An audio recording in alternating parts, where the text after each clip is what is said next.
Assalamualaikum warahmatullahi wabarakatuh. Kami dari kelompok 3 akan mempresentasikan hasil kerja kami yang berjudul jenis-jenis artikel.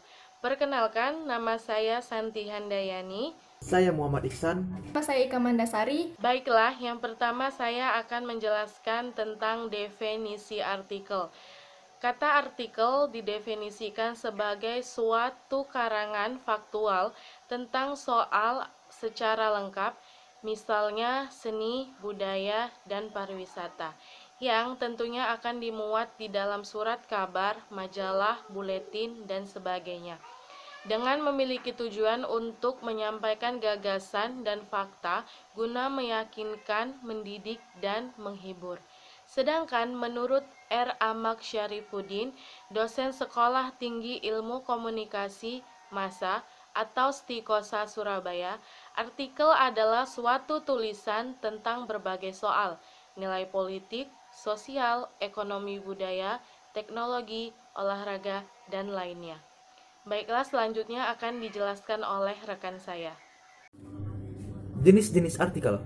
Yang pertama, artikel praktis. Artikel praktis lebih bersifat petunjuk praktis tentang cara melakukan sesuatu atau how to do it. Ciri-cirinya adalah menitik beratkan keterampilan daripada pengembangan pengetahuan atau analisis masalah. Penulisnya cenderung naratif, yaitu pesan yang disusun sesuai urutan waktu. Artikel praktis biasanya lebih kepada cara membuat sesuatu, memperbaiki dan mengoperasikan sesuatu. Yang kedua, artikel ringan. Artikel ringan lazim ditemukan pada rubrik anak-anak, remaja, wanita, dan keluarga. Artikel ini lebih banyak mengangkat topik bahasan yang ringan, dengan cara penyajiannya yang ringan pula, dalam arti tidak menguras pikiran kita. Ciri-cirinya, mengangkat masalah secara ringan, penulisannya dikemas secara informatif dan menghibur. Yang ketiga, artikel halaman opini. Ciri-cirinya adalah ditempatkan di tempat khusus seperti tajuk rencana, pojok, kolom, dan surat pembaca. Artikel opini mengupas suatu masalah secara akademik, serius, dan tuntas dengan merujuk pada pendekatan analisis. Artikel opini kerap ditulis oleh mereka yang memiliki latar belakang pendidikan, pengetahuan, keahlian, dan pengalaman yang memadai. Yang terakhir, artikel analisis ahli. Artikel ini ditulis oleh pakar ahli di bidangnya dalam bahasa yang populer dan komunikatif. Ciri-cirinya lebih berat daripada artikel opini, ditulis sesuai ahli topik tulisan, dan berbeda dengan jenis artikel lain. Jenis artikel analisis boleh memakai bahasa ilmiah. Di sini saya akan menjelaskan jenis-jenis artikel dari sudut pandang seorang redaktur media massa. Di sini jenis artikel dibagi menjadi 5 jenis. Yang pertama yaitu ada yang namanya artikel eksploratif. Artikel eksploratif merupakan sebuah artikel yang digunakan untuk mengungkapkan suatu fakta yang tengah terjadi.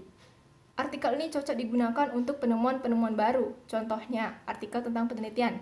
Yang kedua yaitu ada yang namanya artikel eksplanatif. Artikel eksplanatif merupakan sebuah artikel yang digunakan untuk menerangkan suatu hal kepada pembaca agar pembaca itu mudah mengetahuinya. Contohnya yaitu rencana pembubaran dekret presiden pada tanggal 5 Juli 1959 oleh Ki Haji Abdurrahman Wahid. Kemudian yang ketiga yaitu ada yang namanya artikel deskriptif.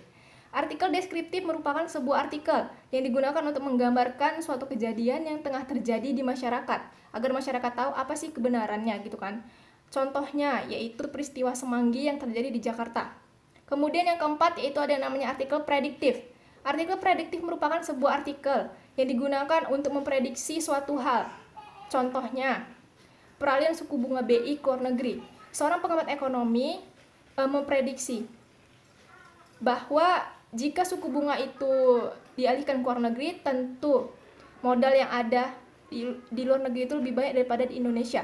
Kemudian yang terakhir itu ada namanya artikel preskriptif. Artikel preskriptif merupakan sebuah artikel di mana pembaca itu dituntut untuk melakukan sesuatu hal agar menghindari yang namanya kesalahan atau kekeliruan. Contohnya itu apa? Contohnya itu yaitu cara membuat SIM, cara membuat paspor, cara membuat KTP, dan sebagainya. Sekian hasil presentasi dari kelompok kami. Saya mohon maaf apabila ada kesalahan dalam pengucapan. Lebih dan kurang kami mohon maaf. Wassalamualaikum warahmatullahi warahmatullahi wabarakatuh.